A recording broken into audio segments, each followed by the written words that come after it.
Joining us now is Jeff Kuhner with the Washington Times to talk about Hollywood and our decaying morality. Michael, the Academy Awards are now over. All the glitz and the glamour, all the hype, and the constant fawning and chatting in the media is now finally come to an end. And when after everything is said and done, what has Hollywood produced over the last year? They've had their Oscars, they've had their Academy Awards, they've given out awards for Best Director, Best Picture, Best Actor, and Best Actress. When you run down the whole list of movies, Michael, what I find to me most shocking and what stands out is how little of social value anything that Hollywood produces is anymore. Look at the movie that won Best Picture, Slumdog Millionaire. It was the only good movie that, frankly, got my attention this year, and here's the catch. It's not American. And yet Hollywood was there celebrating this film, going on and on about what a wonderful movie it is, thinking that somehow this is going to show their liberal sensitivity to the fact that they're celebrating a non-American Indian film. And yet, if you look at that film, it is a film that stands in stark contrast to everything else Hollywood was producing. It is a story about love. It is a story about eternal themes, about people living in the slums in India, trying to get ahead in life, trying to struggle to get away from evil, from oppression, from greed, to people who have young love, eternal love, romantic love. In other words, it was the kind of movie that Americans, that Hollywood used to make 50, even 40 years ago, with the likes of Bette Davis or Richard Burton or Elizabeth Taylor. And yet, opposite Slumdog Millionaire, opposite this Indian movie, what did Hollywood, what did American directors produce? Well, let's look at Revolutionary Road with Kate Winslet and Leonardo DiCaprio. It is a movie that is a running assault against suburban life, against the family, and it celebrates and rationalizes adultery and abortion. Then we look at The Reader with Kate Winslet and some other actors. It is a story set in Germany after the Nazis in which a female concentration camp guard has sex, I kid you not, with a 15-year-old boy. And it is the story about this boy and his mixed relationship and feelings with this woman after it comes out that she actually helped guard a concentration camp in which Jews were imprisoned and then literally burned to death. This is the kind of stuff that Hollywood is producing. But to me, the icing on the cake was the movie that won Best Actor for Sean Penn, or should I say Comrade Sean Penn, with his movie Milk, celebrating the first openly gay politician, Harvey Milk. Here you had Sean Penn accepting his award. And when he receives his award, he goes on a rant. And he goes on about how people in California who voted for the ban on gay marriage, that their children and their grandchildren will look upon them with shame and humiliation at this tremendous assault against human rights and civil rights and dignity of the homosexuals and gays and lesbians across California.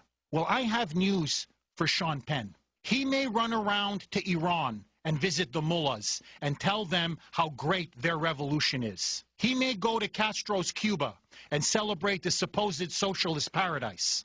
He may go to Hugo Chavez's Venezuela and apologize for the supposed sins of America.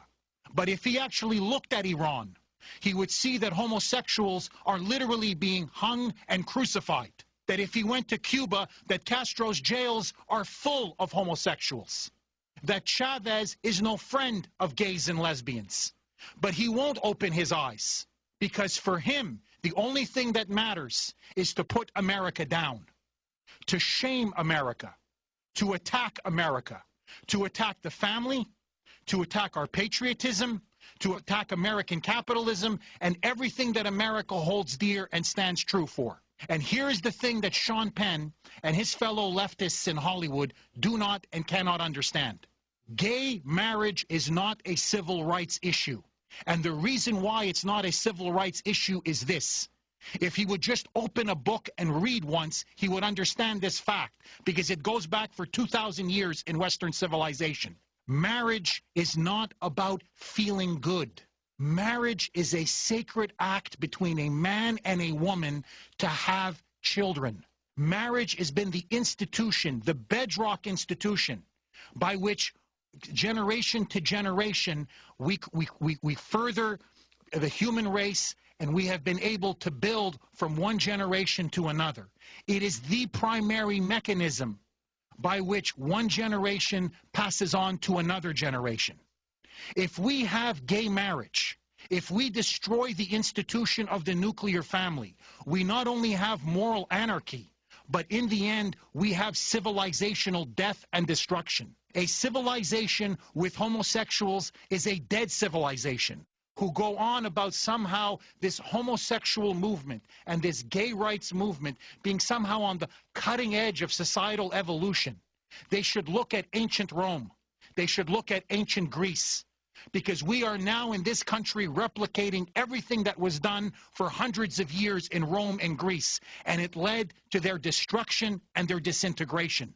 Homosexuality, polygamy, rampant sex and promiscuity, an obsession with fame and glamour and glory, where Rome once bestrode the world like a colossus, producing patriots. It ended up giving bread and circuses, and the population eventually died because it no longer cared for Rome, it no longer wished to defend Rome.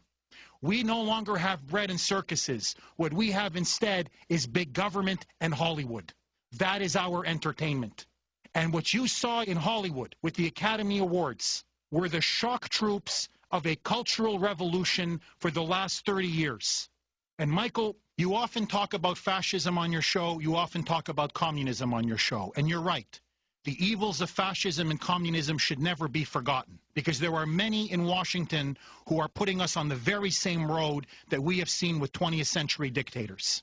But the greatest revolutionary of the 20th century, ironically, was not Adolf Hitler, nor was it even Lenin and his Bolsheviks. It was Hugh Hefner and the Playboy philosophy. Because Hugh Hefner, when he created that smut magazine Playboy, he didn't just create a pornographic magazine. He created a new philosophy. He created what he called openly the Playboy philosophy, which can be boiled down to one principle. If it feels good, do it. And in the pages of Playboy, you saw year after year, decade after decade, starting in the 1960s, championing the sexual revolution, personal liberation, the attack on the family, the defense of gay rights, the defense of bisexuality, the defense of the, quote, transgender community. In other words, every perversion known to man came out of Playboy magazine and out of the pornographic culture that it spawned.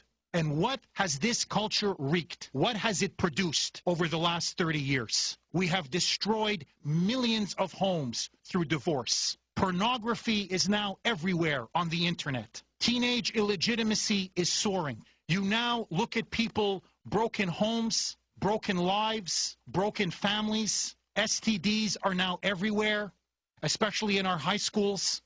Our youth are lost.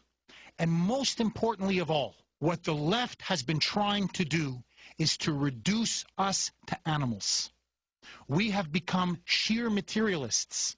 And that's why, Michael, I just want to say this to you and to all of your listeners. If you are tired of your most fundamental values being trampled on, if you are tired of these people going up and making stupid political speeches on behalf of gays or homosexuals or communist Cuba or Iran, or pick your cause of the day with these people, then don't buy their movies. Don't buy the tickets. If Sean Penn wants to celebrate homosexuality and the destruction of the American family, don't buy any movie with Sean Penn in it. If George Clooney wants to write movies and do movies where the CIA is portrayed as this rogue agency, bumping people off, and America is the root of all evil in the world and not the terrorists, don't buy any of his movies. And sooner or later, they will learn that their stupid activism, their radical chic, their anti-Americanism will cost them where it hurts, and that is their wallet. And in the end, when they have to choose between their wallet and their principles, they always choose their wallet, because that's Hollywood. At its core, when you scratch it beneath everything, behind all the hype, all the pretense, all of them spewing leftist platitudes and leftist propaganda, you will find a whore. They are hungry for money, and they will do anything for money. They are mercenaries in the end. And that's why we American people should now demand we want wholesome entertainment that reflects our values and our principles as a nation.